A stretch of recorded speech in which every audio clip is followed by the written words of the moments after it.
Partner! Yes, partner! Ayaw bumaba ng volume ng aking ano.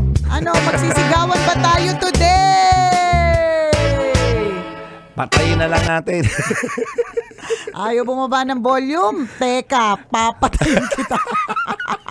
Madali lang kaming kausap. Okay, yes, partner. Ano yung mga napanood mo na mga videos ng mga nangangaroling na sa tingin mo patok na patok, swak na swak at appealing sa panlasa mo? Yung yung may kasamang dance number. Tapos yung sobrang lakas ng sound system. Tapos yung ang suot lang nila, mga lalaki sila, tapos ang suot lang nila, Christmas balls. Ano yung pinuntahan mo? May pa-Christmas balls. Caroling ba yung pinuntahan mo? Hindi ba? Sigurado bang caroling yung ganap sa ano Christmas nyo? balls eh. Mali. Oh. Kasi yung tingin mo ibang balls yun. Ibang balls yun yung dating sa akin Hindi. Naka-Christmas outfit talaga sila. Okay. So, yun nga lang, pantaas lang. Yun nga, pantaas. Iba talaga. Iba talaga. Hindi, naalala ko lang bigla, mabilis na to, partner. Naalala ko lang bigla, natanda mo yung meron tayong hinostan na parang pageant. Tapos Christmas bikini season. Open. Bikini open. Tapos Christmas edition. Tapos mga nakabrief sila ng mga Christmas balls na kasabi.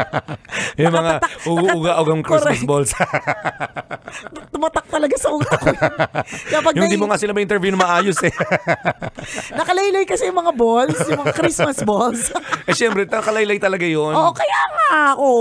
Anyway, so bakit mo natanong yung tungkol sa mga caroling? Di ba kabugan? Yun nga, totoo, may mga, uso ngayon yung mga nagdadala ng sound system. Yes.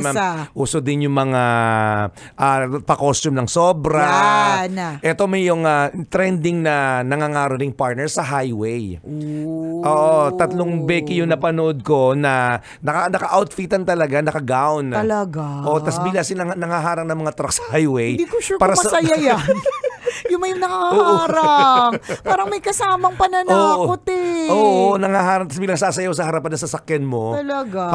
Para mangaroling. Pero kasi, ayun yung taktika nila para ma-pressure ka. Kasi nakaka-pressure yun. Tsaka, nakakatakot. Kaya sila trending. Kasi nakakatakot yun for the drivers.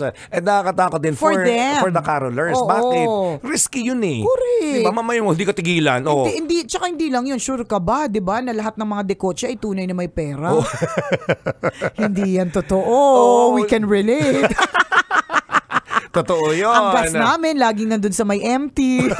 Madalas nga kami natitirikan Correct. Diba? Hihingi pa ba kayo? Kaya nga huwag kayo mag-assume na porke de kotse, may pera yan agad. Tsaka delikado po kayo dyan. Malay mo, hindi kayo tigilan. Mainit ang ulo ng nagdadrive. Tapos bigla kayo humarang. Totoo. Tapos para sabihin mga ngaruling kayo. Naku, wag ganun. Nakakatakot. Siguro kung wag highway. Wag highway. Wag kalsada. Yung merong stoplight, siguro. Yun naman yung ginagawa ng karamihan Pero wag yung ano. Pero mas maganda wag na lang sa kali, mga kaibigan. Wag sa gitna ng kali, ha. Wag din sa mga stoplight. Tsaka usually yung stoplight 30 seconds lang. Minsan nga 20, minsan 15. Mamaya kumakalansing ka pa lang, umalis na. Totoo. Sayang pagod mo. Tsaka most of the time, ulitin ko lang, hindi po lahat ng may kotse may pera. Ay nako, maraming salamat sa pagtutok sa amin ngayong araw nito. Hello, Jelena Pep. Thank you for visiting us. Mukhang yayamanin yung bisita natin, partner. Interview na natin pagkatapos. Exit na tayo. Anong dala mo sa tambalan? Yung interview namin. Anong meron? Oo. Anong meron dyan? Saan ka nga galing? Galing Alaska. Piging gatas. Sa factory pala. Dito sa may SLEX. Ay, naka-exit na po kami Thank you, Jolina. Umabot ka. Jolina Maria Andrea Pe. Diba lagi natin binabati yan sa sa ating Facebook Live. You look so fabulous. Yes, you're so fab. Pag may alay, fabulous. Oo naman. You look so gorgeous. Gorgeous yan. Pag taga-Alaska, gorgeous din. Thanks for visiting. Siya mga kabisyo, kami po exit na. Muli ako po sa Nicole Ayala. At ako naman si Chris Chuper. Na nagpapaalala kung yaman ang turing mo sa iyong mukha. Halika, ibaw natin sa lupa. Now na! Tara kape na! Konyo Bicolano! And Robin Shena! Bye-bye! Sasakyan si